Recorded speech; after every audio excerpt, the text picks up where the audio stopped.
One is a dramatic, straightforward adaptation of an Italian play, the other a much longer take on the same concept with many more plot lines thrown in for good measure. Death Takes a Holiday and Meet Joe Black. They Remade It.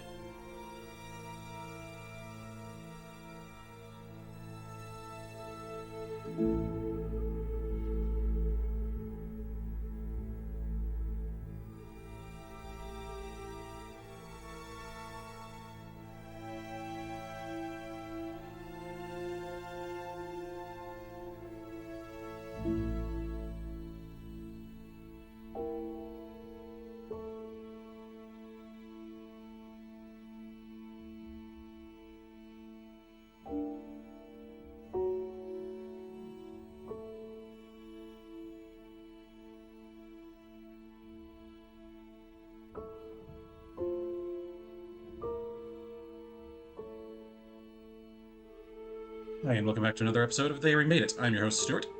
And I'm your host, Jacob. And to just kick off our usual weather spin of things, dear God, the South just doesn't know who wants to be lately. It's my God. Yeah, last week here was, so nice. It wasn't even jacket weather. It was like, oh, I don't have to wear a jacket, but, now it's just days of rain, and the cold has come back with it. Not cold enough to bring me snow, but just cold enough to make it intolerable. So this is, coupled with allergies, this is just my least favorite time of the year. Meanwhile, down here, we had all of the pollen in the world just drop at once. And then it became freezing temperatures again for a solid week. And it went from that straight to in the 80s today. So my body is not having fun. Yeah, I can only imagine. I don't adjust well. So if I don't sound necessarily tip-top shape, I apologize. My esophagus and sinus system is slowly trying to kill me. I think we both make the same apology almost every episode, or we alternate with it because we're always falling apart. We're in a constant state of being torn at the seams. I mean, there's a comment on society right there. Yeah. I love it. Speaking of a desperate plea to have some escapism, what you been watching? Oh, sure. We'll hop into it. And yeah, just it's been because we took a brief hiatus due to just work things and all that. So, recording's a bit behind, but that's okay. But so we didn't get a chance to talk about briefly touch on different things that had come up, like the Library of Congress inducted its first episode of a podcast. So they're starting to include that media. I think it was an episode of This American Life. But hey, help us all. Let's get the They Remade It on Seven Samurai in there or something, huh?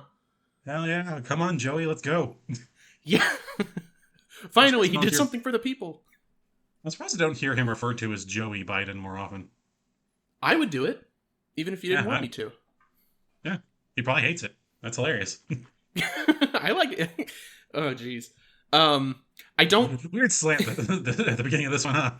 Yeah, very, very strange. I don't know if we'll touch on it at all, or do an episode on it in the future, but there is an adaptation, or an earnest remake of Tommy Wiseau's The Room that's being made, with Bob Odenkirk in the lead role. Oh, no. That's a thing. So who knows? Will that happen? Maybe? I don't know. Fucking movies, man. Yeah, and the last bit, we won't touch on it much because we don't usually go into them until our end of year show, but the Oscars did end up happening. This was a weird one. We always talk about it. I have not watched the Oscars in years, but I was weirdly interested in this one, at least, tangentially. So, I was just playing games and doing whatever, but I was constantly checking on the updates from it, and I'm not sure why I felt differently than I did to previous years. But I think it's because it's an actual sort of interesting lineup this time around, and ones that I actually wanted to do well versus all other years just being I don't give a shit anymore. That's true. I wasn't so hip on some of the nominees, but we kind of had a shutout this year, so it didn't really matter. Yeah, which to be fair, it's a shutout of a movie I personally liked. Oh, definitely, I did too. I just always feel weird about those shutouts, just because it's okay, yeah, I do like this movie, and I think some of these are well awarded, but there's some other good movies in these categories too that we're kind of overlooking, but that's the way it goes. But yeah, the Oscar thing is a perfect segue into the first thing that I watched, which I finally got a chance to see The Whale, Oh, cool. which yeah, Brendan I'm very sorry. Fraser. Yeah, Brendan Fraser took best actor, best leading actor for The Whale. Much deserved. His speech was a little odd, but that's okay. Worse things have He's happened. had he's had to give a lot of speeches lately, and I think at this point he's just kind of like, okay, I'm very appreciative, but also this is a lot. Oh yeah, definitely. I just But recently had to give I just recently had to give a best man speech, so I understand. oh yeah, that not great, not fun. Well, maybe fun. Depends on who you are. Um, Well, but yeah, he like I said, I think it was well deserved. He is a powerhouse in that The Whale movie. Uh, he's kind of the only thing I like about that movie. I think yeah, it touches on interesting topics, but it's kind of surface level, and it doesn't go much. It doesn't ever go much farther than that, and you can 100% tell this is an adaptation of a play, just the way it's shot and everything. Um, yeah, just really strange, and I don't know what Aronofsky saw in this or why he decided to adapt it. I think maybe someone better could have probably taken this on, but yeah, it's an interesting one. Again, I stand by what I said the first time. I think it's an incredible movie in its own right. I think I could never ever recommend it to anyone I care about, just because it is, like you said, it's nothing ultimately that can be expanded on too much. It wears pretty much everything it does on its sleeve, but also it's just rough.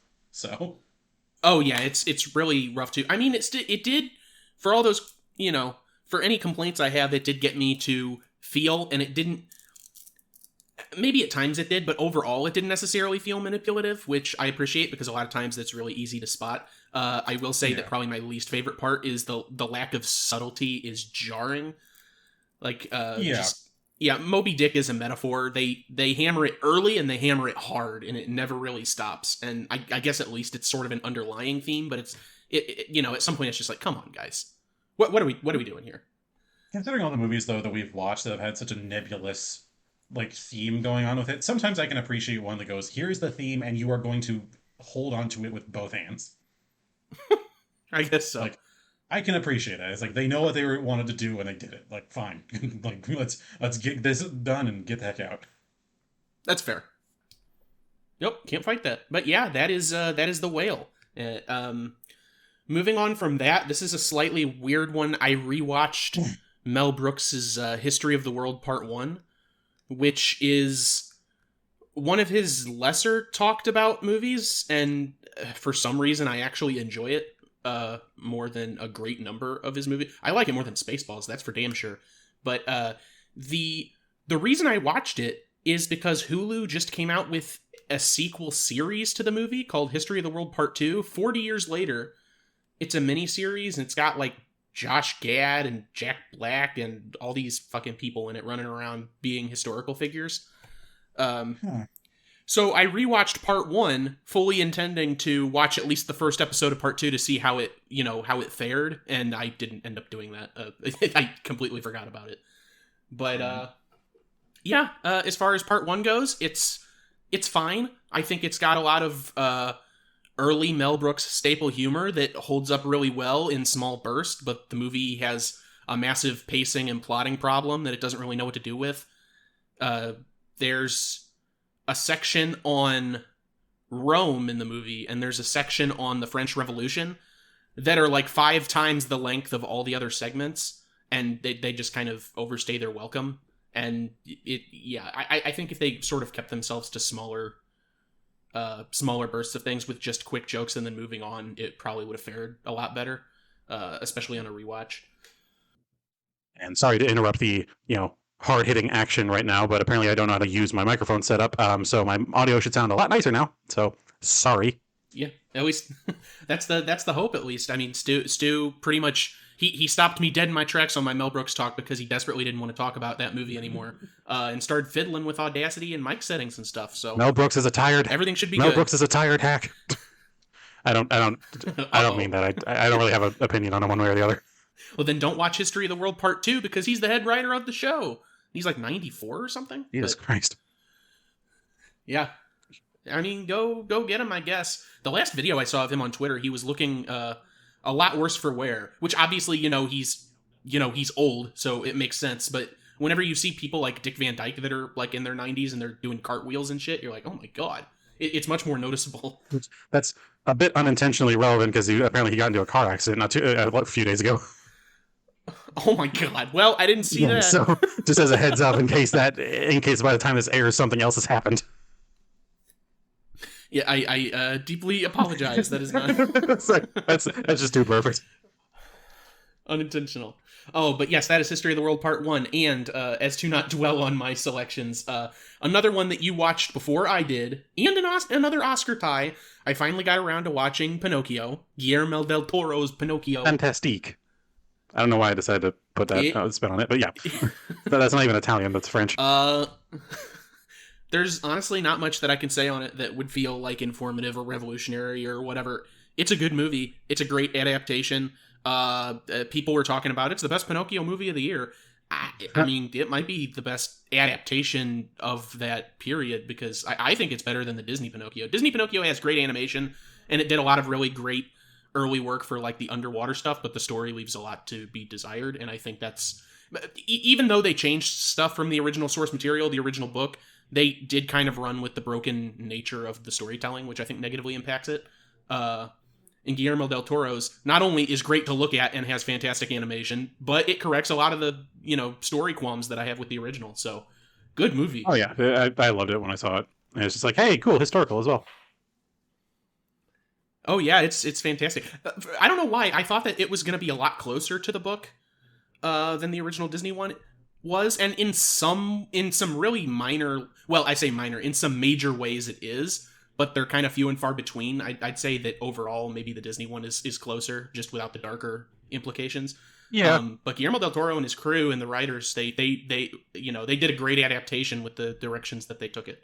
I was very pleased, and I'm glad it won Best Picture because I don't know, I still have not seen The Sea Beast and I haven't seen Marcel, but I do think it was better than the other entries. Yeah. Wasn't a big fan of Turning Red. I stood up for Puss in Boots and that I think it's actually a pretty good movie, especially for DreamWorks. But Pinocchio was the clear winner. Okay, because it's like it's an actual like in-depth film, and so it's like, oh yeah, like quality. Not to say again against Puss in Boots, but it definitely was more just a family film than anything close to high art. Yeah. No, I agree with that. Everyone should see Pinocchio, and probably I'm not going to make any promises, like I have in the past, but I think in the coming weeks I'm going to try to watch Sea Beast and Marcel, just because I've heard good things about both in different respects, and I guess if I do that, I'll have seen all of the Best Animated Pictures nominees this year. But yeah, look forward to me potentially talking about those. But yeah, Pinocchio. That's the I've watched other things here and there. I've played some games, but nothing as big as those three features, probably. But hey, I'm going to the theaters tomorrow night, and I'm going to watch Scream 6, so I'll be reporting on that, live at the theater. I'll be reporting on that next time. But yeah, that's it for me. I wish you luck on Scream. I can only imagine.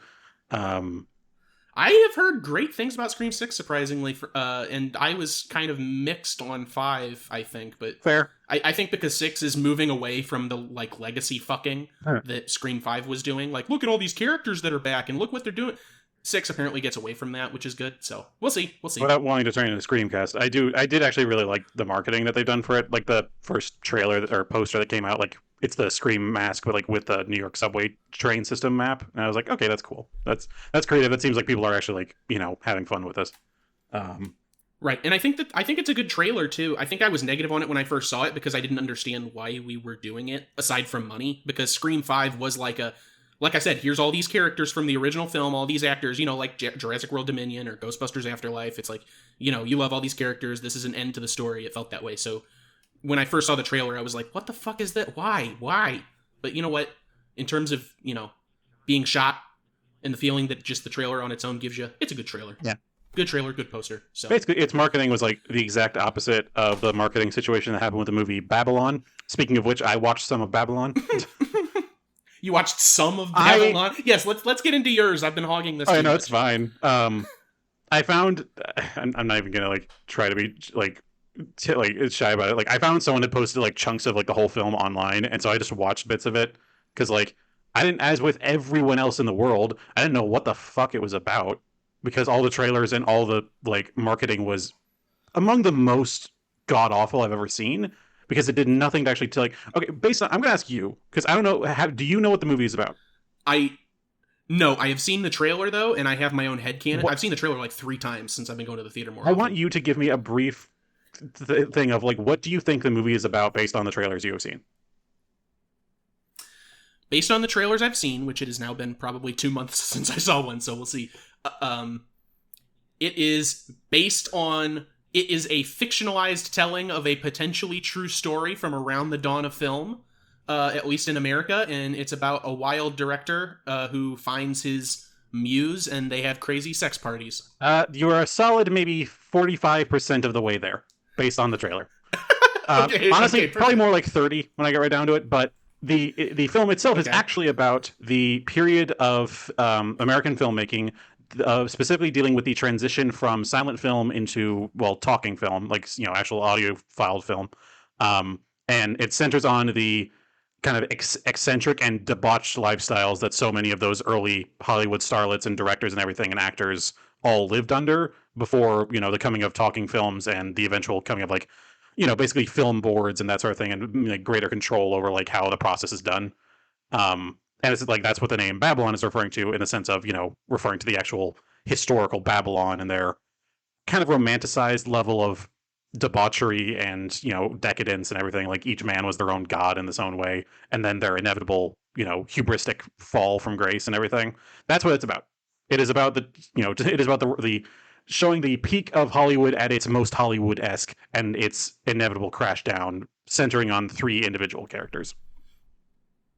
Okay. Well, the three individual characters aspect is neat, but I I mean, as clearly evidenced, I didn't end up watching it, but my takeaway, all the things that I was saying about it, one of the core pieces was that it was like fictionalized but still based around real events. And is that true? I mean, Yeah, aside it from is. It is. the general transition from, this to that, I figured some of the people in the movie were meant to be actual I think there are this is the director of the jazz singer or something. I I don't think know. there are a few, at least, like references directly to it. I haven't seen the whole thing. Like I said, I've just seen kind of like maybe the first third or so. Because just like I couldn't really be bothered with the rest of it because it's kind of like it's a lot. It definitely goes into like as much on-screen debauchery as they can show, like without meaning to spoil. Which this isn't a spoiler. Within the first like 10 minutes of the film, one of the main characters has an elephant shit on him. Great Adam Sandler Happy Bas- Madison comp. Okay. Basically, yeah. So it's pretty. It's I don't know. It's hard for me to really put an opinion on it super directly right now. I like what they are wanting to do with it. Like I like the reference to Babylon and everything, and how it kind of relates to that era of film in general. And obviously, this is probably a very played up version of how shit went. Um, but the fact that the marketing was about the worst that I've ever fucking seen in as far as film goes, yeah, no, it's pretty rough. um, so I can't tell you if I recommend it or not, frankly. um, but it's interesting at least. I think if the marketing had done any justice, it would have been pretty cool, and it would have been like, oh, I want to go see this. But as it is, because I'm a history nut and that sort of thing. But as it is, nah, it's just not there for me. Um, Well, but unfortunate in the end. yeah. But beyond that, I've really only watched one other major film in our time away. Like I've been busy as hell. Like I mentioned earlier, I gave a best man speech at my brother's wedding, which was in Texas. So flew there, and I watched my other film on the plane ride over. um, yeah, they had on board like movie service thing. And I watched Amsterdam, the kind of spiritual successor or sequel to was it American Hustle? Kind of that movie about like con artists and everything in the I think 70s. Yeah, like late 60s, early 70s. But this one is set in the kind of mid to late 30s of America. I think in New York specifically.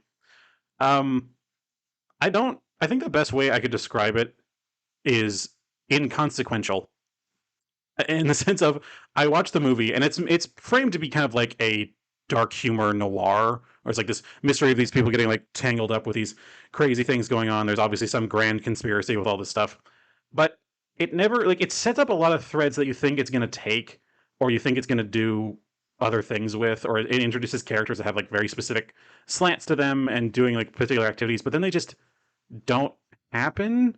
And it's meant to be framed around a few actual occurrences that happened in the United States, like in the kind of pre-World War II era.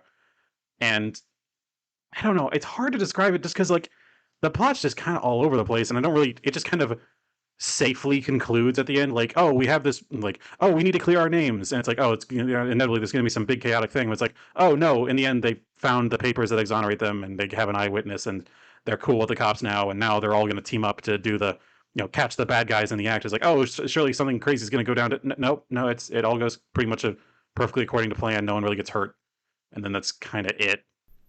I'm like, oh, okay. And it's just kind of the magic of the movies. Yeah, it's just like I ultimately it was just like it set up a lot of things. Like there's a whole thing where there's this one side character that's like a cop like in training, but at all times he appears to be like he's either completely just mentally inept or he's just constantly drunk or like doped up or something. And so he's like kind of like just this jackass is clearly like, early racist and everything. But like it doesn't go anywhere. He's just kind of there as this random kind of foil or comic relief, and it just kind of sputters and dies as soon as it's introduced. It's like, what was the point of setting all this up? I thought that was going to be intrigue later. Like he was going to be a plant from the villains or something. It's no, just we're fine. Okay, cool. Well, good to see Mike Myers doing his thing again. He's in it briefly. I have to wonder. So many films have that problem, especially even ones that I would consider good, where it's just like, oh, this plot thread could have been something, but they either didn't utilize it fully or it seemingly forgot about it. And I have to wonder why it's so common, when so many people are working on a project, how something like that can happen. Yeah, I don't know.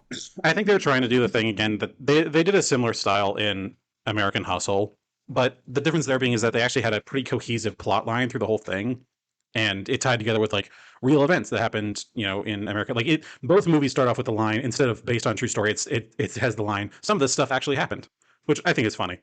I think American Hustle did it really well, but it seems like they just tried to do it just with a different era, and that just like. Without wishing to spoil too much, it has to do with like the rise of like fascist movements and everything in like the 30s and everything, like both in Europe and America, since there were quite a few. Which like, hey, good thing that doesn't happen anymore. Anyway, it tries to center on that, and it ultimately kind of becomes a story about like how the victory of the day is won by caring about each other unconditionally and all these different things. And it's like, okay, but couldn't you have done it in a little bit more of an interesting way? Because fuck all happened. So I don't know. It's just that really like I said, best way I can describe it is inconsequential. It just kind of feels like we're here, we did a thing, and now we're done. It's like, okay, I don't know why you felt the need to put this onto a film, but fine. There's some funny lines at least. I like the interactions between the three main characters, but that kind of becomes a sideline at a certain point. Well, I'm glad that the movie is consistent at least, because when you first mentioned Amsterdam, I was desperately treading in my memory because it's like I know that I got a trailer for that at least twice at the theater, but I couldn't for the life of it remember. Mm-hmm. For as fucking awful of marketing Babylon had, I at least remembered the trailer, even if it wasn't a good trailer. Amsterdam, I'm like, I am 90% sure that I saw something on that, and I couldn't tell you what I saw. Because like the problem with it is that again it takes place in 1930s New York, and so the color palette can be best described as drab. So there's nothing really popping out about it, and the performances are the only thing really holding it up. And it's just like, all right. Otherwise, it's pretty non-memorable. God knows the trailer did even less for the fucking plot than okay, Babylon still did worse, but still it's close. But yeah, beyond that, I don't think I've really watched anything else major. I've been playing a lot of games. I've been playing the hell out of Grounded, the Honey I Shrunk the Kids, the video game. Which it's made by Obsidian, the people who made my previous crack addiction, Fallout New Vegas. So makes sense. Beyond that, I also found a kind of just a random little gem on Steam called, I think it's Against the Storm. It's a city builder, like a town builder, village builder, whatever. But it's a roguelike where you have to build a bunch of really small settlements, and you have randomized buildings that you can actually build for each time. Like each time you go out, so you have to like adjust strategies for like what resources are available and what few things you can actually have direct control on, and just try to make it work. and it's actually really fun. It's a nice little change on things. It actually gives you some action ability with city builders that you don't really get that often. That they can kind of just be like, oh, I didn't set up my city extremely perfectly early on, and so now the whole thing just needs to get bulldozed half the time. Which I guess that's the civic planner's usual tango in real life as well. But yeah, I think I like it a whole lot. It's still in early access, but it's a fully fledged game in its own right now. So I've enjoyed it quite a bit. That's nice. It feels like the fate for most of those games, though, is to just lurk in early access and never really get out. It's very rare for any of them to ever be like, hey, This one definitely, we have the actual game now, because it's like it's already, the game is there. yeah. So it's like, why bother? This one definitely seems like they're working towards a specific goal with it, because even on the front page itself, under the fucking play button, it literally says next update is on this date, where they literally are like specifically like scheduling out. It's like there will be another update on this date, like on the main screen. So it's like it's clear they're actively advancing it. So, which is nice. It's still a little, I wouldn't call it bare bones right now. It just seems like the end goal isn't really in sight with everything. It's just kind of, just doing this, building these cities up and kind of upgrading your main skills kind of alone. And there's no real like point of, oh, this is where you would meet the end of the game, or where you would get to the point where things change drastically. Or it's like, so that definitely seems like they're still figuring that out, but which is fine. That seems like the last thing to worry about. Sure. I mean, a lot of those games just, worry about the mechanics first, and then you can turn that into your freeform mode if you have like a Zoo Tycoon or a City Skylines or whatever, and then you just implement campaign or missions or whatever. Not that that's, the fate that all of them are relegated to, but that's usually the path. Right, yeah. Yeah, I think it's been, its mechanics are great. I think it's simple and straightforward enough to be able to get a hang of, and it's complex enough that if you want to ramp up the difficulty, it's a lot of fun to do it. So it's a solid recommend from me. But very nice. Beyond that, I truly don't think I've really watched much else. We're slowly getting through the rest of Futurama, but that's about it. Where are you in Futurama? It's only got 7 seasons. Well, I think we're on the 7th season. We just did the episode where they have the time machine that can only go forward. Oh yeah, the late Philip J. Fry. That's probably the best of the Comedy Central run. Yeah, that one's, I think, my favorite. That's honestly, like, I like a lot of the Comedy Central run in general, actually. A lot of the earlier episodes I'm kind of mixed on. But the Comedy Central run, for whatever reason, I actually like quite a bit. But yeah, that's kind of it for me. It only took, this amount of time to get here. Yeah, it took us an eternity. Which, speaking of which... Speaking of eternity, speaking of the endless void... And also a 3-hour fucking movie. Oh, that too? we were going different ways. Oh, but in the end, yes, today we are talking about Death Takes a Holiday and Meet Joe Black.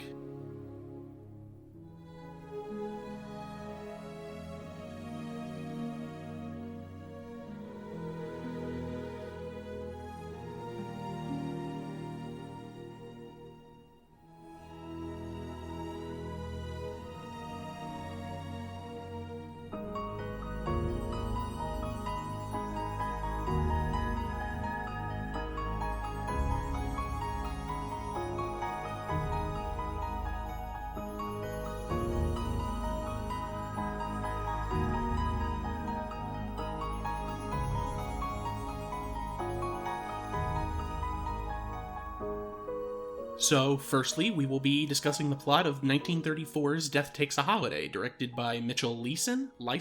Something like that. And based on the play La Morte in Vacanza by Alberto Casella. After years of questioning why people fear him, Death takes on human form as Prince Serki, played by Frederick March, for 3 days so that he can mingle among mortals and find an answer.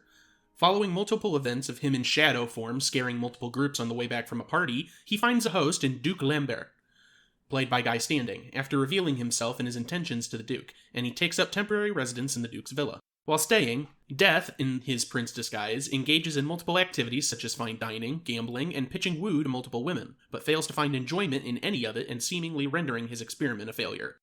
However, Death falls in love with the beautiful young Grazia, played by Evelyn Venable. As he does so, Duke Lambert, the father of Grazia's mortal lover, Corrado, played by Kent Taylor, begs him to give Grazia up and leave her among the living. Death is torn between seeking his own happiness or sacrificing it so that Grazia may live. After listening to the pleas from the Duke and his house guests, Death finally decides to let Grazia live and returns to his true self, the Black Shadow.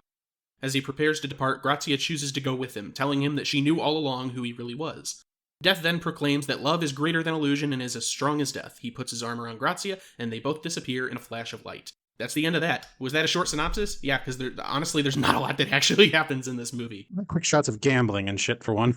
Yeah, a lot of arguing the same point over and over again between two people. But yeah, before moving on to the next plot, I will read off some of the remaining cast members that are important to the story overall, but in terms of the actual plot, barely played a role. We have Catherine Alexander as Alda. We have Kathleen Howard as Princess Maria. Henry Travers as Baron Cesaria. We have Otto Hoffman as Fidel. Helen Wesley as Stephanie. And Gail Patrick as Rhoda. Now, on to 1998's Meet Joe Black, directed by Martin Brest. Media mogul Bill Parrish, Anthony Hopkins, is contemplating a merger with another media giant. Meanwhile, his eldest daughter, Allison, played by Marcia Gray Harden, is planning an elaborate 65th birthday party for him. His younger daughter, Susan, Claire Forlani, a resident in internal medicine, has a relationship with Drew, played by Jake Weber, who happens to be one of Bill's board members. Considering marriage, as Bill sees Susan is not deeply in love, he suggests that she instead wait to be swept off her feet, suggesting lightning could strike. When the company helicopter lands, he hears a mysterious voice which he tries to ignore. Arriving in his office, Bill has sharp pains in his chest and hears the voice again, saying yes. While studying in a coffee shop, Susan meets a vibrant young man who also says lightning may strike, a relationship between them. Stunned, she departs without getting his name. Unbeknownst to her, directly afterward, he is struck fatally by multiple cars. That evening, Bill hears the voice again, and it summons him, so Bill meets him alone in a room. Slowly materializing, it identifies itself as Death, and is now in the body of the young man Susan met earlier. This man here is played by Brad Pitt. Death explains that his impassioned speech to his daughter piqued his interest. Given Bill's competence, experience, and wisdom, Death says that for as long as Bill will be his guide on Earth, Bill will not have to die. They both return to the dinner table and, under pressure to make an introduction, clumsily make up a name for Death, introducing him to the family as Joe Black. Joe Black, having no sophisticated human qualities, doesn't seem to know how to drink or eat, or how to use food and utensils. He later wanders through the palatial house to adapt. Susan tries to understand his intentions, noting that his character is not the same as that of the man she met in the coffee shop earlier that day. Bill fails to keep events from going rapidly out of his control. Drew secretly conspires with Parish Communications, capitalizing on Bill's strange behavior and reliance on Joe to convince the board of directors to vote Bill out as chairman. Using information from Bill's son-in-law Quince, played by Jeffrey Tambor of all people, Drew pushes for merger approval, which Bill now opposes. Intrigued by Joe's naivete, Susan sees he's very different from the young man she met in the coffee shop. She falls deeply in love while Joe is now under the influence of human desires and a magnetic attraction to her, and they make love. After they dress, Joe asks Susan, "What do we do now?" and she replies, "It'll come to us," Bill inadvertently walking in and seeing them kiss. Bill angrily confronts Joe about his relationship with his daughter. He then suggests to Susan that Joe won't be around for much longer. At Susan's hospital, Joe interacts with a terminally ill old woman who wishes to die. Understanding who he is, when he tells her he loves Susan, they discuss the meaning of life and she helps him understand he is dangerously meshing two worlds. When Joe asks her if she is ready to go, she accedes. As Bill's birthday arrives, Joe declares his intention to take Susan with him. Bill pleads with Joe to recognize the meaning of true love, especially honesty and sacrifice, and to not steal Susan's life. At the party, knowing his death is imminent, Bill makes peace with his daughters. Susan tells Joe she has loved him since the day in the coffee shop, and he hints that his time is coming to an end. Realizing Susan loves the unknown man and not him, Joe is crushed. He doesn't tell her who he really is, but she seems to intuit something mystical about his identity. Struggling to comprehend the magnitude of their interaction, Susan refuses to recognize Joe as Death. Joe realizes he must set aside his own desire and allow Susan to live. Quince apologizes to Bill for undermining the company, and Bill forgives him. Joe helps Bill regain control of his company, exposing Drew's underhanded business dealings to the board by claiming to be an agent of the IRS, and threatening to put Drew in jail. In their father-daughter dance, Susan and Bill say goodbye. Fireworks begin, and on a hilltop above the party, Joe waits with tears in his eyes. Bill heads up to him, and they share their thoughts, Bill asking Joe if he should be afraid. Joe, of course, replies, "Not a man like you." As the fireworks explode in the distance, Susan watches Joe and her father cross a bridge at the top of the hill and descend out of sight to the other side. Susan stands stunned as the original Joe reappears alone and bewildered, with no memory of any of the previous days. He is again the young man from the coffee shop, of course, uninjured, and not comprehending the party that he's currently at. Susan knows that her father is gone, and the magnetism that she has shared with this young man has returned, as they descend hand in hand toward the party. Yep, that is Meet Joe Black. Well, that was a lot longer than it needed to be, but I'll get into that. Yeah. Yes, instead we will hop into Full Circle really quick.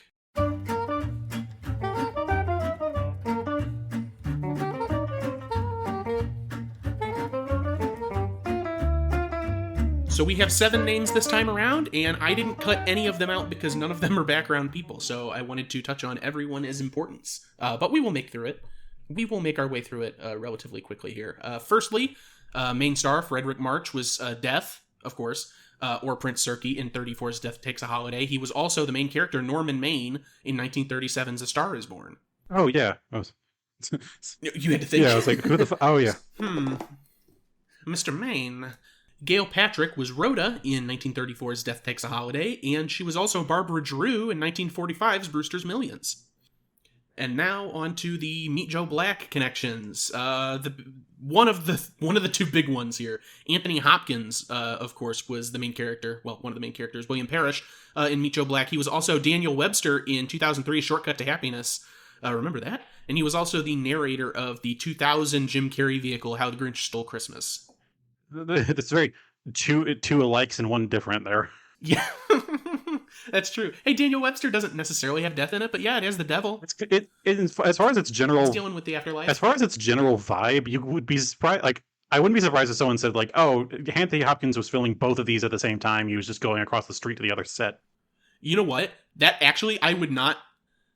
That could actually possibly make sense because they're 5 years apart, but Shortcut to Happiness took forever to come out, so yeah. Maybe. Plus, they look similar. They have a lot of similar scenarios and everything. It feels like set up. So.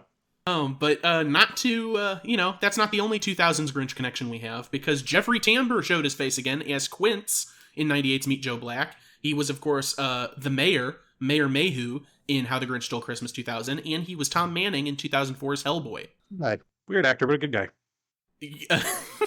I don't know if he's a good guy, but I do like him as a character. Maybe it makes the 2 up.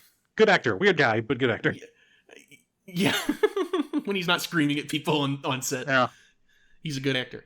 Another big one, of course, Brad Pitt, who was Joe Black in Meet Joe Black. He was Aldo Rain in 2009's Inglourious Basterds, and we saw him as Robert Ryan in 2001's Ocean's 11. Again, it's like kind of like 2 likes, 1 different. Like, yes. Blonde kind of frosted hair for 2 of them, and then just, the Apache. 2 left here. We have Diane Kagan, who was Jennifer, the other sister in Meet Joe Black. She was the nurse in 1990's Jacob's Ladder. Oh. A favorite of mine. Excuse me. And last, but not least, Jake Weber, who played Drew in Meet Joe Black. He also showed up as Michael in Zack Snyder's Dawn of the Dead. Oh. I know who Drew is. I don't remember Michael. No, a lot of that movie just doesn't stick with me. So yeah, he's kind of like he's the very white bread boy toy character for the main female lead. Okay, well, it makes sense. He was in a lot of those early 2000s-ish films. Always as a shitty lover, is he? I guess. But that is the end of Full Circle. So, give me your thoughts. What'd you think? Yeah, I kind of gave like a weird kind of showing of the hand earlier of being like, God, this movie's long. At least the Meet Joe Black. And I'll get into more details about Death Takes a Holiday as well, obviously. But having watched the Meet Joe Black, I found the fact that I watched nearly all of it, compared to my usual with longer things of skipping longer swaths of it. And at times I had to, obviously, just because, I'm impatient sometimes. But I still watched the vast majority of it. I enjoyed my time with it. And then the scene at the end where the daughter is saying her goodbye to the dad, to like Anthony Hopkins' character, I cried. I won't lie. I fucking I got a soft spot for like, oh, parent, like father with child about to have something really deep and like destructive happen. Yeah, that's gonna hit me hard. And then it was kind of lightened by the fact that presumably just after that, were she to fully go over that bridge, what that Anthony Hopkins character just like disappeared over, she would then just find her father's body just on the ground, having had his heart finally give out. It's like, oh, yeah, that lightened the mood a little. Yeah, because, someone would have to find him. Yeah. Like, death isn't literally disappearing. It's like he's dead. His body is still there. They'd find him in the river underneath the bridge or something. I don't know what's on the other side. I think it's just the parking lot on the other side of that thing, so they'll probably just find him out there. I've been to places like that. Oh, dead collapse. I've been to places like that before. So yeah, that setup would be accurate. The parking lot's probably just out that way. But yeah, so I didn't really realize that the movie had gotten to me until the very end. And so then I had to reevaluate a lot of my opinions on it because I realized a lot of it I was kind of shitting on versus with which I had actually kind of a similar experience with Death Takes a Holiday, for the simple, but in a different sense, in the sense of, oh, this is a pretty kind of meandering film at times with like a bit of poetry about the nature of life and in its relation to death. But then in the end, it takes like in the last like 20 to 30 minutes, really just hammers it home with the fact that death is falling in love with this woman, and this woman has fully fallen in love with death. And then it reveals that she knew it was death the whole time. And we realize, oh, this is a movie about us discovering the one true goth. Yes. This is the most goth woman to ever live, and she fucking did it. Look, there are things that I like about Death Takes a Holiday, but it has a real problem in that I thought it had a really interesting concept that it was going for, and it kind of abandoned it near the end, specifically for this love story, which I figured there was going to be romance in it regardless, due to their sort of building up of the Grazia character, but I didn't think that that was going to turn into the point of the movie, whereas Meet Joe Black is up in front about that is what this movie is about, but it is also about, like, corporate shenanigans and, like, Anthony Hopkins. Like, because Meet Joe Black, I was talking about it, obviously, in the opening stinger, that it introduces a lot of extra plot lines.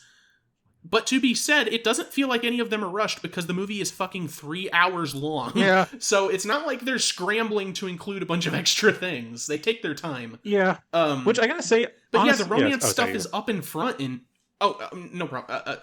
In Meet Joe Black, the romance stuff is at least front and center, so you sort of know that's what you're getting into. With Death Takes a Holiday, I thought it was interesting going into it because it's obviously, Death is doing an experiment over his holiday, and he's constantly like, why are people afraid of death? Why are people scared of me? Death is nothing. It's just another, it's the passageway to another existence, more or less. But partway through the movie, he starts to become frantic, and he's talking about how his time is almost up, and it's like, this is interesting because Death is experiencing the fear of death. Where are they going to go with this? He can have a realization as to why people fear him because he's experiencing it now. It's the loss of being able to engage in this. And then they sort of abandon that for the romance side of it, which was disappointing to me at the very least. Yeah, it kind of felt like, this honestly just dawned on me. It kind of felt like with the beginning, it was setting up a sort of experience like the original The Day the Earth Stood Still, with, the alien man, like, Klaatu, like comes down to Earth and, has this whole situation, and he's able to walk among man and recognize all these things as like, your existence is so strange, and it's meant to be this moment of like reflection for the audience to be like, yeah, I guess our world is kind of weird, and it's weird we have these certain biases and these sorts of things. I thought that's kind of what I thought that's what they were going for with this one, where it was setting up, oh, why do we, like it makes up a few decent points of, you live in this world where, the outside is beautiful and lush and you have all these like grand things out there, and yet you all stay in this smoky, dusty room playing gambling, just gambling your time away. And, the not many grand responses can be made for that other than, well, we find it fun. And like, yeah, that's kind of a weird thing to think about, given that the world is so vibrant in its own way. But then, yeah, it really does just pivot away from that to the moment of, he has decided that instead it is love that is the only reason for living, which, like, I guess is a pretty good moral. But also it just then very much pivots into the point of, hey, I am death and I do not have the right to love this thing that has a world of its own, and I cannot take that away. But instead, he happens to have just run into the most down bad woman in the world for him. It's like, whoa. Yeah. Honestly, when they like the fact that they fully did the whole thing of, I knew it was you the whole time. I fully was like, are you fucking for real? This girl is crazy. I love her. And it made me hate the fact that the character wasn't actually in the movie for a whole lot. Like, Grazia for a fair amount of the movie is just absent. Like, at one point, she has nothing to do with anything. Like, for literally, I think 2 of the 3 days, Death is like there on Earth. She's just absent. Like, they had to leave early or some shit. And meanwhile, he's just kind of like slumming it with these 2 other girls who are trying to catch his attention. And he's like, oh, I'm sort of in love with these, I guess. But then she comes back in like a literal bat out of hell. It's just like, hey, I'm cool. I'm mysterious. And I could make like, the fact that this isn't like the goth kid, magnum opus of a movie is a tragedy, because Grazia is like a poster child for it. Yeah, where's the Tim Burton remake? Oh my god, that would be amazing. Death Takes a Holiday. Like if Corpse Ride but like this. Oh my god, that'd be amazing.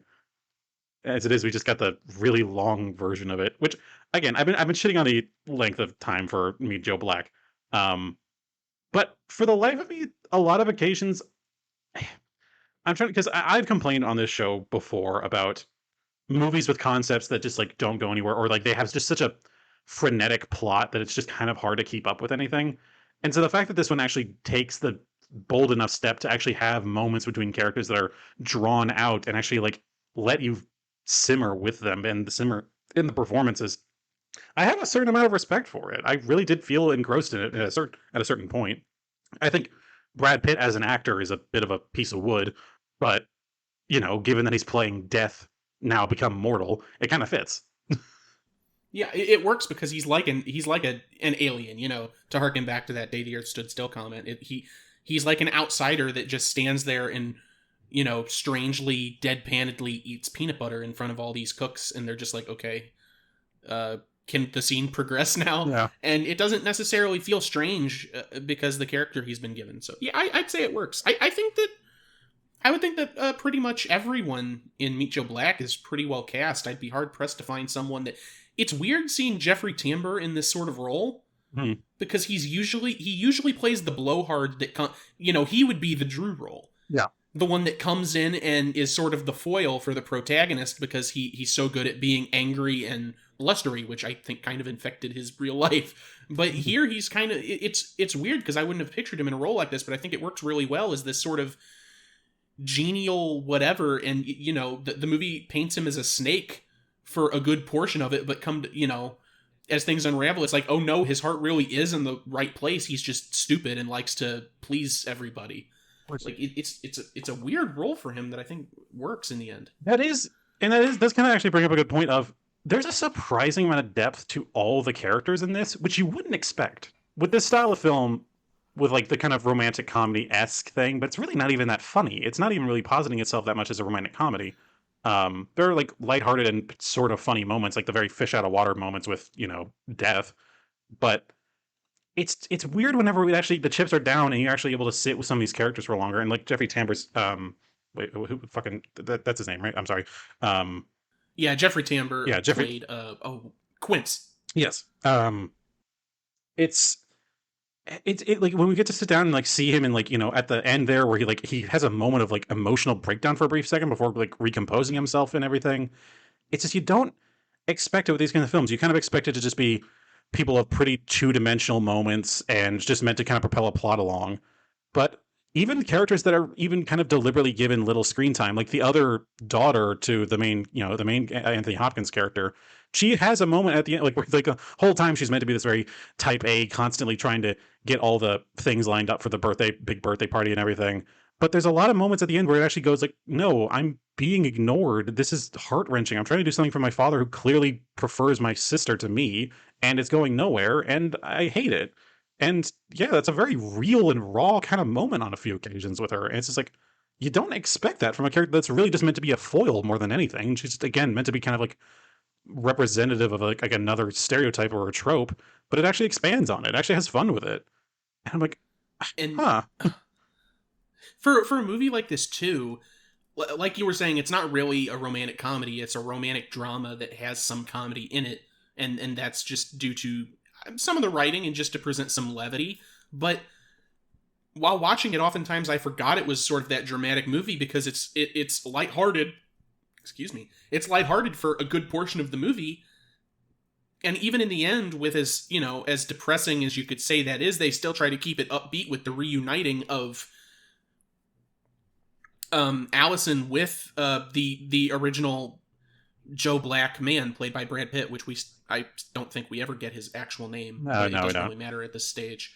But you forget, like, there are things like that most other movies would try to resolve or try to make lighter. Like, for instance, the resolution of the corporate plotline where Anthony Hopkins calls Drew in and he's like, played by Jake Weber, into his office and he's like, this man works for the IRS and we're gonna get you and you were on call. It's fine. But that's sort of the resolution for this sort of plot that I expect from a lot of these movies, especially movies at this time. That's the kind of resolution I was expecting with, like you were talking about, Susan and her, like, breakdown chat with Anthony Hopkins' character at the end where she's like, I know that you have a favorite, and it's fine because I love you. I know I'm not your favorite daughter. And there's no real resolution to that. He doesn't even, like, try to fight. Well, he does a bit initially, but in the end it's like, more or less an acknowledgement of like, yes, I do love you, but I do also have a favorite daughter. Not that he says that outright, and it's like, wow, that's fucked up. And the fact that he does die. Yeah. Like, we discussed it in the plot and a little afterwards with him walking over the bridge, but there's not like a workaround. A lesser movie would be like, I've learned so much from you, consider your life spared for now, and they have a chuckle and whatever, and then he goes over the bridge by himself. No, they don't do that. Yeah, he died. Like, very surprising. Yeah, it's just like there's a lot of those really human moments of it that I just like, what the where did we earn this? I don't know. It's good. It's like, I like these moments, and yeah, that, like you said, that there's no real resolution to that. Like, I know I'm not your favorite moment. It's like, how can you have a resolution moment with that? Of like, yeah, this is a very like heart-wrenching thing that this woman is just doing with her father, of saying, I know I am considered an inferior in this incredibly lavish family, and I've accepted that, and that's not going to change how I feel about you. And it's just this moment of like, yeah, this man is imperfect. He's been probably kind of rough in a lot of ways that he hasn't acknowledged, and there's no fixing that. But sometimes it doesn't need to be fixed. It's like, yeah, that's heavy. Like, what the fuck? And this is all then preceded, as you said, by the scene of them having that like IRS, agent thing. Yeah. And I will say though, that scene is like, obviously it's kind of a wrap up. It's like, oh, okay, yeah, that's fine. Very like neat little bow. But I did genuinely love a line where he's like, man, I really, like, the Drew character turns to Death and it's like, I really did not place you for an IRS agent. And he just replies with death and taxes. And I'm like, okay, that's fucking funny. That's like, with the weird, like, the callback is nice. Yeah. Like the sort of deadpan delivery he has with it and everything. I think that was a nice little bow on that whole little subplot. And I'm like, you know what? Yeah, it earned that one. It's, yeah, it's weird just thinking back just over other moments of it, because, and I swear I'll go back to Death Takes a Holiday, but it's just, there's a lot more to grip onto with Joe Black. Like, we obviously have the fish out of water situation with the character, but then also he has the moment of when he's speaking to the Jamaican woman where he's able to speak in her dialect, where it's just, Brad Pitt speaking like a Jamaican man, and it's actually like, which is weird because it's a little weird, it's a little jarring, but at the same time it's clear that it's, getting over that at a certain point. It's just like, yeah, it's just a dialect when you come right down to it, and like, yeah, this is just a very specific thing, and it's clear it's meant to be a moment of like connection, and that this, Death is, despite his, out of placeness, he still has an understanding of the people he has to visit and the people he has to deliver. And it's just, I kind of came to love it by the end of just this interaction, this very human interaction between these two people. I'm like, all right, cool. It's a little odd, but you know what? It's clear that they did their research on the dialect.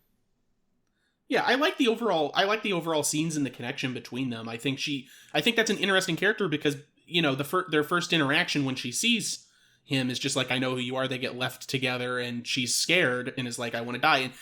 And, then she gets left alone and it's like, oh, that's clearly like, how often does he directly get to interact with people that are dying, I wonder. I don't necessarily know the lore there because there isn't any lore there, but, it's an interesting touch. And then the fact that he goes back later, and it's like she's the only, this random old Jamaican woman that is dying in the hospital is the only person that Death can like confide in, and it's like his gal pal. It's very strange. Yeah, and like, and seeing him, I love it, and just like seeing him there, like at the hospital bed, his like resting his chin on his hands, like kind of like all timid and everything, being like, yeah, I'm in love. It's like, it's kind of just, it's sweet, of like this. It's this very kind of childlike wonder with the character. And it's just like, you don't expect that, and I'm surprised they were willing to go there. I like everything encompassing those scenes. The only reason I found the Jamaican thing weird is because it's not like it's another language. Like, he starts speaking Korean to talk to someone who, couldn't understand him otherwise. He just starts speaking in a Jamaican dialect, and it felt weird. Not even for like, oh my god, Brad Pitt is doing a Jamaican voice. It was just like, does he have to do this? I think it's like, she can understand him otherwise. I think it was more going with the fact. Maybe I just didn't latch onto it. I think it's more going with the fact that, with Jamaican beliefs around death and like the afterlife and that sort of thing, it was him connecting with it on that level, because she referred to him as, whatever the Jamaican equivalent of I'd assume like either demon or monster or that sort of thing. And he was able to pick up on that and be able to respond in a way she would understand. And I think that was really cool. Like the fact that he was willing to be like, no, I'm not this. Like, I am aware of your beliefs, but I am not that, I'm beyond those sorts of like labels and everything. So allow me to ease your worries and that sort of thing. So I found it interesting. No, it's definitely interesting, regardless of your take on it. Again, it still gives more lore Glad than it's out. Death Takes a Holiday. I don't know what the okay, real quick, what the fuck was Death doing there at the beginning, where he was just apparently just like screwing with the drivers at the beginning, where he was just like, because they both people who were driving cars and nearly like one nearly, the other definitely hitting a wagon or cart with like from the florist, like apparently they both had like a shadow come over their eyes, which is both in both cases death. Like, was Death just kind of like fucking around? Yeah, I'm kind of curious with that because I don't know. I think that Meet Joe Black had to do a lot of extra work to try and justify not just why Death is taking a quote unquote break, but why he picked this specific individual to take a break with. Mhm. My initial reading with the beginning of Death Takes a Holiday is that these lunatic kids driving crazily or whatever after this party have a brief brush with Death. Yeah. And perhaps because he sees them indulging in their lifestyle and having as much fun, that sort of kicks off his idea for this experiment, perhaps. The only hole in this is then, I don't know why he then proceeds to cause the parents' cart to crash after that, because that seems pointless. It didn't allow him to work his way into the manor to see the Duke. I'm thinking maybe it's more meant to establish, because the fact that no one in the car was no one, not even the florist nor the donkey pulling the cart, no one was killed.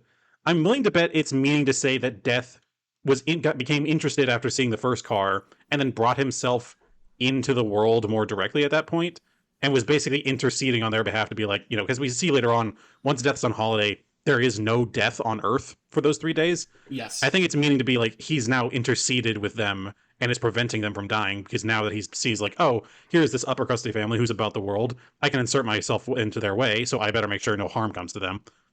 And so ultimately they were probably still going to hit that cart regardless, but now that he's interceded, they didn't actually die. See, that's interesting because I hadn't considered that point, because they don't officially bring up the fact that people aren't dying until probably halfway into the movie when what's-his-name is reading the paper. Yeah, like the gunpowder for some reason isn't working properly, and then we have like all those like Dateline scenes like where we have a bunch of like moments on newsreels or like newspapers saying like, oh, horrible burning orphanage or whatever, no, all souls rescued and all that sort of thing, and it's just like it's another one of those things. It feels like it sets up and it doesn't really do anything with. It's just they drop the ball in a lot of ways. It's like there's just a lot of threads that go along with it, because even when I watched through it, I was thinking I was going to have a higher opinion of it than I did, because it felt like they were going to have like some deeper poetic moments about death and like having a really like truly gothic kind of feel to the character, which they kind of have at times, and then it ends in a way that's like, okay, yeah, this is very much like this is modern gothic kind of ending of just self-insert gets to be in a relationship with death for all eternity. But the fact that it just kind of doesn't really nail in on any one route in particular just makes it all kind of a mess. Yeah, and once again, I have to lament the fact that I was robbed of the movie that I actually wanted, where Death is confronted with himself dying. Yeah, like that. Yeah, like that's cool. That's what I wanted. That's where I thought it was going, and I think that's what it was trying to bring across. Because even in the end, where he talks about you have a life to live, I have merely the rest of this evening, and it's just like it seems as if they were trying to go that route, but I don't know if they knew necessarily how to wrap it up. And I imagine maybe the original play, like the original Italian play of this, is a bit more clear on the subject, or at the very least, culturally, it has a bit more of the impact that it's hoping for. And I think something just gets lost in translation. There's a mystique and a dramaticism that the movie seems like it's so desperately trying to portray that it's just not quite hitting. Otherwise, it just has the problem with early film, film of that era, I guess I should say, where it just at times can just feel a little stocky, where it's just not much is going on and people just kind of talking for extended periods. And I know ultimately plays are just that, especially Italian plays. I would hope that that's sort of the case. Also, you sort of reminded me in talking about that. I love not just the time difference between these two movies, but also the cultural difference with this being America and Death Takes a Holiday.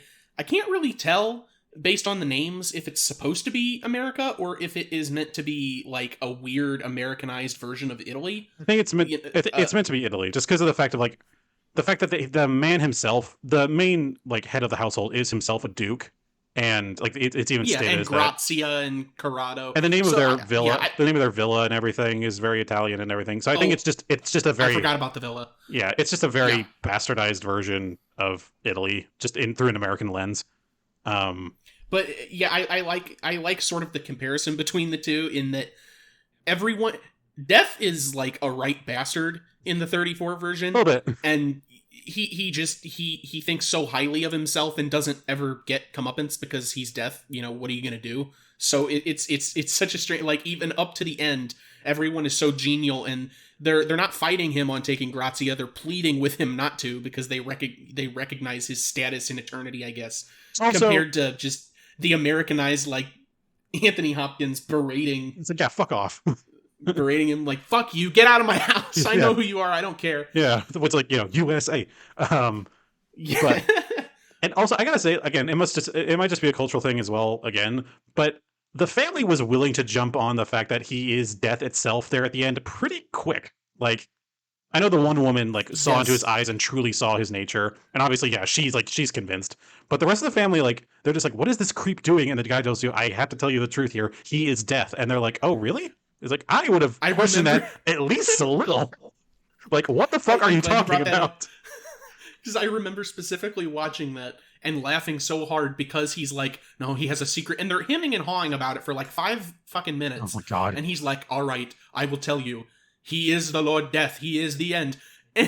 And some of the people sort of gasp, and Grazia's mother is in the back, and she goes, oh my goodness. And it's like, Yeah. you're very quick to just accept that. Yeah, I'm just like, and I think ultimately that's what I think it definitely is better as a play where the whole vibe of it's meant to be this like general like dramaticism with all things. Where yeah, you say this grand sweeping thing, and of course everyone's going to be like, "Egads, what has befallen us?" But again, like you said, with the American version, it's like, "Fuck off." It's like it's just I'm listen. I don't care. Like, you're being a jackass. I have to go to my board meeting. Stop annoying me in the middle of this. Here's $100. Go wander around the city. It's like it's just it's Yeah. it's so very real and very much yeah. I think it's just the fact of yeah, culturally it's something we understand more because it's American arrogance versus like Italian showmanship. It's, Exactly. And to stand up for Death Takes a Holiday for a second, well, I have a couple things to stand up for that movie. I haven't even touched on the performances, which there are a couple people I really like in the movie, but primarily speaking, I think that Meet Joe Black, the fact that Anthony Hopkins' character is the only person really that knows Joe's secret, and then there is like a hint or a slight allusion to the fact that possibly Allison is aware of it at the end and she just doesn't want to accept it. I think that that works well for a storytelling perspective, and how they sort of piece all the bits together. I love that turn in Death Takes a Holiday where the final portion of the movie is like 10 people that are all aware this man's the Grim Reaper and just like pleading with him. Yeah. I sort of like the contrast where it's like, oh yeah, we're not doing like the secret thing anymore. Just everyone is aware, they accepted it very quickly, and some of them are like on their high horse, like the Baron, who's like, I had a suspicion he was death all along after something he said to me, and it's like, no, you did, no, you're a liar, you are a liar. hey, get out of here. But I do like that sort of turn, something you could only get from like an interesting play from another culture that has been adapted. You know, Yeah. it's sort of a different sensibility there that I appreciate. Like the very kind of Faustian nature of it, where it's kind of it goes from, you know, it goes from it's willing to take that jump from the mundanity of these interactions to you are interacting with a force of nature itself, and it gives a sort of gravitas to it that it deserves. It's just like it's a very much like old like Greek or Roman epics and that sort of thing, where they have these moments where they realize, oh, I'm interacting with a god, and this change just turns everything on its head. And yeah, that moment of them at the end, just like pleading and begging and like recognizing that at the end of the day, we have no hope to even try to influence this guy. So the best we can hope for is his pity, and that's heavy. Like the whole situation of it, where ultimately the whole thing could just be a metaphor for them not wanting their daughter to like not wanting to lose the life of their daughter. Like this could have just been like, oh, it was an allegory for their daughter like being like coming down with a disease and them praying for her salvation, but ultimately it falling on deaf ears and all these sorts of things. And it's just there's like I said, a gravitas and a certain kind of poetry to the whole situation that's very cool to really kind of take witness to. It's nice, and it's a great aspect of the way that they're able to sort of piece these things together. And Again, it just has such a to that, metal ending of, and she said, "No, I will not reject you. I love you for who you are, and I know what the fuck I said. Let's go off into eternity together." I'm like, whoa, yeah, fuck you, Corrado. yeah, But you ain't got shit on this. you have barely done anything in this movie either. Barely anyone does anything at all. But to that point, I think a lot of the characters or like the actors are doing like a fine job for a movie from the 30s. Yeah. Because I mean, just even on this show alone, we've seen so many of them at this point, or we've talked about so many 20s and 30s movies here. Mhm. But particularly, I do think Frederick March is fantastic in this very specific, abrasive portrayal of death. Yeah, just this But Italian dickhead. I think Guy Standing as the Duke also does a fantastic job of this sort of this worrywart that's constantly trying to cover himself and not piss this guy off, or they're all doomed. It's like they're kind of pulling up the entire movie, and I wish that more of the movie was just the two of them. I don't need to see Death talk to all these other people or I was just like, sexually harass this woman on a bench. Like, I don't need this. Yeah, like more of a waiting for Godot situation with Death and also this very lived man. It's like, that would have been interesting. Yeah. So basically what we're realizing here is we want it to be more like Meet Joe Black. Yes. Yeah. I want the Duke to have more prominent of a role. Yeah, like that's... I want Jeffrey Tambor to be there. Which, in all fairness, you know what? Props to Meet Joe Black for doing that. Like, we said early on in the show where, and I tend to lose the plot line of that myself, but like I've always wanted to try and like examine what exactly they were trying to do and why it was necessary to make a remake of something. And I think the only reason you can ever do it really is if you feel there were things that could have been expanded upon in the original that it just got wrong. And I think Meet Joe Black did that. Like, it did everything it really set out for. It took, okay, what if Death came down, fell in love with a mortal, and was otherwise trying to become infatuated with life? Like, how do we portray that in the best way possible? Well, give him a central character to be based around, that being, Anthony Hopkins' character, and then have the other items kind of come naturally. And it did that. It actually, like, it expanded, here's like, very much, he is the most interesting man in the world kind of deal, and just had Death follow him around for a week.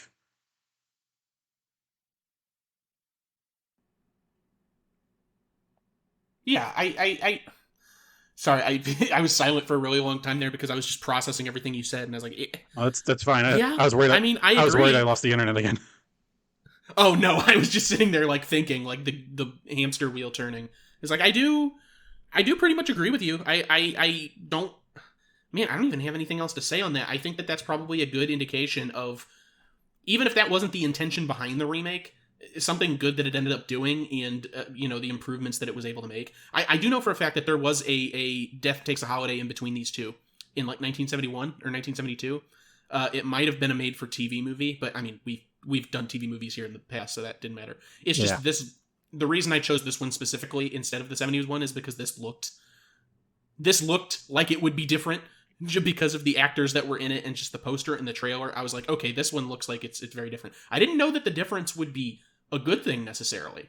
Yeah. And I have to wonder if the 70s one made any improvements or if it was just a more direct retelling of that original story. I'm curious now. Yeah. I do. Yeah. I do think that differences probably only did it justice. And it's nice seeing it because we don't too often get remakes that are so distinctly different from its original. It very much is loosely based on the original when you get right down to it. It's really just kind of the overarching concept more than anything. But I think that's really the only way you can do a good remake is because they were just trying to make a good film, but a concept was already taken for it. And so they just ran with it. It's like, all right, fine. Like, we can do that. We're allowed to do that. Just like take a concept that an earlier movie did, maybe do up something more with it, and then do a film that just make a good film as is. And it doesn't have to be like, oh, how do we pay nods to the original, or how do we make this sequel way after the fact? Which, by the way, there's a one I'll need to tell you about later that I revealed that I figured out, which I won't reveal on here because it'll probably be a potential episode for a particular time of year. In fact, but it's like there are so many movies that are just like trying to capture lightning in the bottle again, or otherwise just trying to ape the original for nostalgia points or whatever. And this one really didn't feel the need to do that. It seems like it really just said, okay, here's the concept. let's do it better. Here we go. And that's enough. That's more than enough. Yeah, I really feel like Disney needs to take some notes, because too often, a lot of the people that complain about the Disney remakes, it feels like they never complain about them for the right reasons. Yeah. It's always pointless bullshit. And a lot of what people complain about is like, this isn't true to the original story. And it's like, well, it doesn't necessarily have to be. It doesn't necessarily have to be true to the original source material. Like Aladdin, overall, I didn't like that remake, but I thought it did some interesting story things that the writing just kind of failed to tie up in the end. But Yeah. taken a different direction, it's like, no, that's a pretty, that's a decent way to take the story. The thing where Disney primarily suffers with the remakes is they try to mix up all the story beats. They don't have the writing chops apparently to actually have them satisfyingly close out.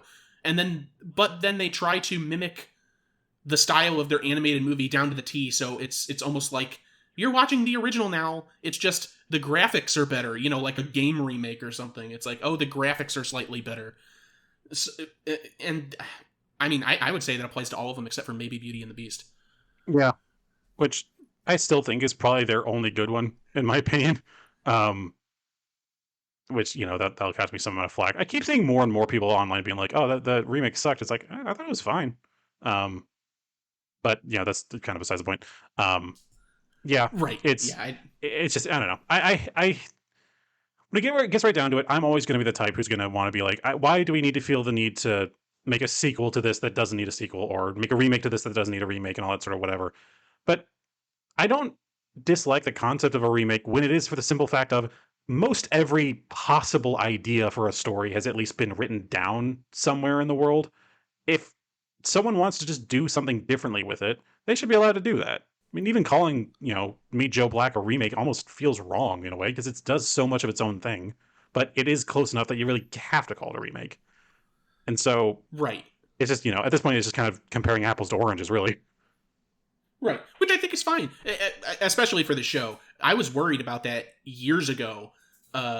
We started doing some movies where it's like, well, is this really a remake? Not literally. Like Devil and Daniel Webster and Shortcut to Happiness. It's like, in the broadest sense, is that a remake? But it's like pulling in its own aspects of it, and it's like it's not actually Daniel Webster. Like, he's like a lawyer now. So it's like a weird sequel remake hybrid. But I agree with your points. I think that the ideas kind of mesh together at some point, and it's hard to distinguish them. So it's like, is this a remake? I would say so. Even if it's not necessarily a remake of the movie, they definitely took inspiration from the play, as is noted, and specific beats from the movie itself. So it's like, yeah, it's in the ballpark, I guess. Yeah. Yeah, it's just like, shouldn't let a conceptual hang up be the difference, be the difference between making a movie and not making a movie. Because it's like, if I had the resources to make a movie, there's a bunch of older films that I think the concept was great, but the execution sucked. And you know what? Those deserve to be done differently. And so do them fucking differently. But also, Yeah. maybe the ones that were really, really good don't need a reattempt at it. A Day of the Jackal versus the Jackal. what an attempt. Yeah, like it is. I don't even know if I could call it earnest, but it's an attempt. Jesus Christ. But yeah, I honestly, going into this, I did not fully expect to come out on Meet Joe Black's side as much as I did. I really was kind of thinking like, oh, truly, I did just kind of love the ending of Death Takes a Holiday that much, just because I thought like, wow, we are witnessing the goth apotheosis here, and I thought that was just kind of cool. I'm glad they went with that ending for it. I think doing anything differently would have just kind of been inconsequential in the end. And I do like the fact that they didn't do that with with Meet Joe Black, because they very much in our cultural frame of reference we're able to recognize, hey, that'd be fucked up if Death just decided to just take this woman that he decided he's in love with. But that's just more for our cultural lens than anything else. And but yeah, I did not expect to be as much on its side as it is. I really expected it to be a bit more even, but no. I agree. I'm on the Meet Joe Black side, which I don't think I initially was, but that's why I like having these conversations with you, whether we're recording them or not, just because it's a good perspective shift and a way to actually talk through things, to sort of find out where I sit, where I do, and why I sort of lean that way. And throughout the discussion of this, more and more, it's, oh yeah, I like that about Meet Joe Black, I like that about Meet Joe Black, I like that too. Really, the only thing I don't like is the fucking length, because I don't have an attention span anymore. It's just a bit too much. Like, I'm trying to remember who had the quote of, if a movie can't, if a film can't bring its point across inside 90 minutes of actual on-screen film, then it is a waste of time. Yes. Which I agree with. That's the entire. I agree with to a point. Obviously, I was lauding up, everything everywhere all at once, and it's definitely longer than 2 hours. But it's by case basis more than anything. Yeah, I was gonna say I've mentioned it a few times on the show already, but that was the entire thesis of that Pompeo the Cinephile movie that I saw last year. It's like, any longer than 90 minutes, you have failed as a filmmaker. Yes, that's where it's from. I'm sorry, I couldn't remember. Yeah, and like, I don't care what kind of movie it is. 3 hours is too much. Like, I put my hard limit at 2.5, and that is a hard limit. Yeah, I was gonna say Everything Everywhere is like 2 hours 24 or something like that. Yeah, which, like, it was just close. but yeah, you're almost there. You're on thin ice, motherfuckers. I'm watching you, Best Picture winner. So, yeah, see what you think of me. Yeah, I think I've. But that's our. I think I've meandered as much as I can. Yeah. That's sort of where we sit. So I'll go ahead and launch into socials. Be my guest. But go ahead and follow us on any of your favorite podcasting platforms. We are on pretty much all of them. We are on the Apple Podcasts, Google Podcasts, Spreaker, Podbay, Podomatic, iHeartRadio, YouTube, Stitcher, all the goodies. And we are on Anchor, who also hosts the podcast. Thank you, Anchor. Thank you, Anchor. I love that cadence that you put out there. my throat is slowly dying, so. Go ahead and send us an email, theyremadeit@gmail.com, with any suggestions about potential future episodes you may want us to cover. If you have any ideas on the podcast, or just, what do you like, what do you dislike, doesn't matter to me, or Stu, we will read. I can't promise we'll respond, but we'll read. We will acknowledge it, at least in some capacity. Yes, I will nod my head behind my desk as I see it come in. And then I'll turn the monitor off. But go ahead and follow us also at It Remade on Twitter for updates on when podcast episodes are going live, potential future episodes, things that we've talked about on the show, such as movies, what we've been playing, any potential news bits that may come through, and for full circle diagrams that I have been putting together regarding people we've covered on the show more than one time. And that's about it for socials. Oh, man, that's... normally I have some amount of, like, quippiness by the end, but I've realized after doing this show for so many years that my body does go into kind of like hurrah mode whenever recording and everything. So even when I'm not necessarily feeling super 100%, I can still get through it. But I'm realizing now by the end of it, man, my throat is killing me. So I think death done got to me. Wow. Yeah. It'll come to us, man. Oh God. Yeah, it's like the fucking... Just one last, I guess, small note is I do love the posters for both of these films. One, just for the fact of Death Takes a Holiday, is just the same 1930s or whatever film poster ever, which is man in front of frame plus also, near kiss in background kind of deal. And it's just kind of like... Yeah, and... it's just kind of just like a very nothing poster. But then the Meet Joe Black poster, it's got, Brad Pitt's character about to kiss the Allison character, but it just has Brad Pitt and Anthony Hopkins at the top, which is just like, wow, Anthony Hopkins looks different. And then also it's Meet Joe Black. Sooner or later, everyone does. And like, from the poster, it just makes him look like a gigolo. Yeah, there's not much of an actual. There's no indication that this guy is death. This just looks like a male escort. This looks like a Chippendales guy.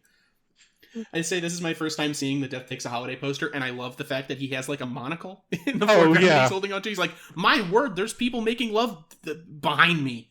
I do hope I must go on my holiday at once. Jesus Christ. I hope I don't turn around and get startled by anything saucy in this pre-code movie. Well, Brad Pitt's just like, will that be cash or card? Oh God, I'm losing it. I need some medicine. I hear ya. As always, I am your host, Stuart. And I'm your host, Jacob. Have a good night, everybody. Stay healthy.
Lieutenant.